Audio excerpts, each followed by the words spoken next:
Hi everybody. Welcome to the BCEHS course on iGel tips, tricks, and troubleshooting.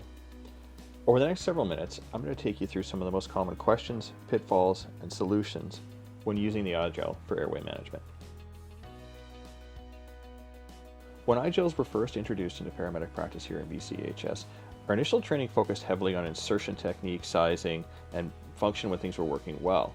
But there was very little knowledge institutionally from our paramedics about how to respond when the iGel didn't work as expected, or how to troubleshoot various issues as they came up. And that's what this video is going to focus on.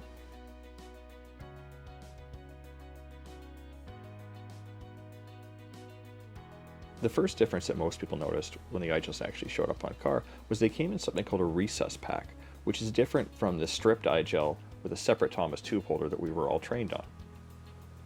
The resus pack comes with a neoprene elastic head strap, water-based lubricant, and a gastric tube for suctioning through the gastric channel if needed. Prepping for insertion of the iGel is very similar with the resus pack. We still want to lay out our strapping behind the patient's head, just beneath the occiput, so it's not at risk for slipping or compressing the jugular veins, and we're not fumbling with it once we've got the iGel inserted and we're trying to maintain a good seal.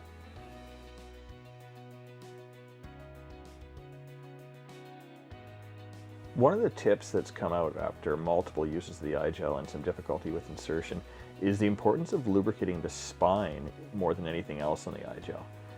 Obviously, it's still important to lubricate the tips and the sides and wherever possible the front without leaving a bolus of lubricant in the cuff. But the spine itself is what actually comes in contact with the majority of the tissue on insertion, as you see here.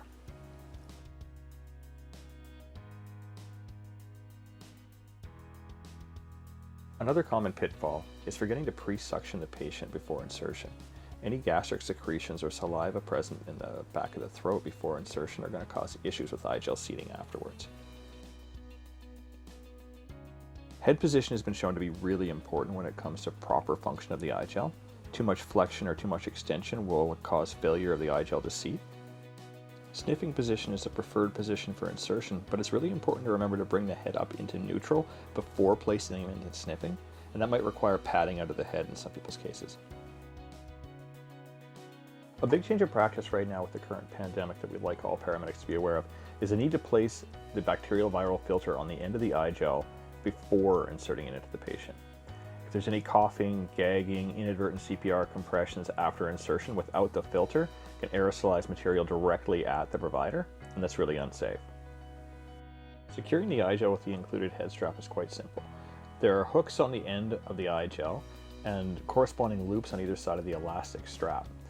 The hard part is just to make sure that you maintain a downward pressure or posterior pressure the entire time while you're securing, because any slack can allow the iGel to back off and fail to seat properly.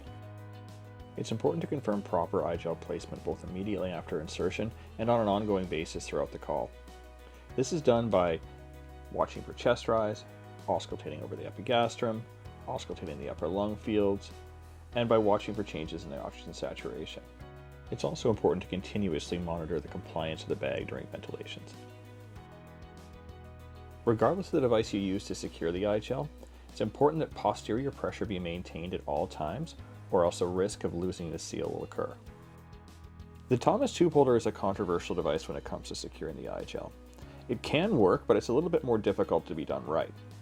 The mouthpiece has to be placed securely in the mouth with a bite block between the teeth.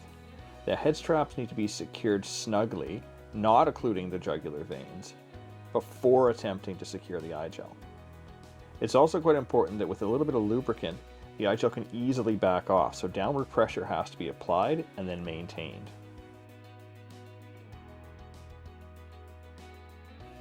Good old-fashioned transport tape can actually be quite effective in securing the airway, as it has a bit of elasticity built into it. The trick is to place it quite high up on the iGel itself so you can get a bit of a downward angle to stretch and apply some posterior pressure and then maintain it. There's a separate video on the BCEHS YouTube channel that covers all the indications and step-by-step procedures for suctioning through the gastric channel on the iGel. So if you haven't watched that yet, I'd highly recommend you go and give it a look. One of the key points I will remind people of is the need for adequate lubrication over the opening to the gastric channel. Without sufficient lubrication, people are finding it very difficult to pass the G-tube.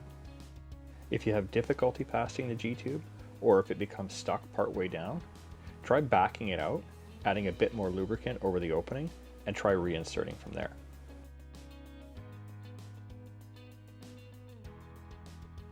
Troubleshooting iGel difficulties needs to follow a step-by-step approach. Assess the head position to make sure that it's not hyperflexed or hyperextended. Look to make sure the iGel hasn't backed out or hasn't gone in too deep. And make sure that no fluid has passed into the oropharynx or into the gastric tube. If you're pulling a lot of fluid out from the oropharynx with suctioning, that means that the fluid has likely bypassed the iGel cuff, and the iGel needs to be removed so that the airway can be thoroughly decontaminated. Before removing the iGel, the G-tube needs to be removed very carefully and placed into a sealed bag where it can't contaminate anyone. And then the iGel needs to be very slowly removed with ongoing oropharyngeal suction to both limit the splash and to keep any contaminants from soiling the airway of the patient.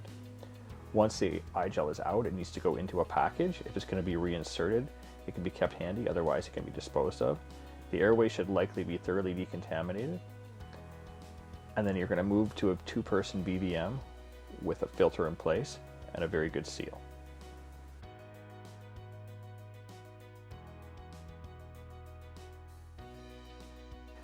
iGels are a relatively new tool to paramedics in BC, and we're still learning how best to use them and incorporate them into our practice. If you have any questions or suggestions on how best to improve this, you can always reach out to the practice leaders at clinicalpractice@bcehs.ca or your local paramedic practice educator by emailing learning@bcehs.ca.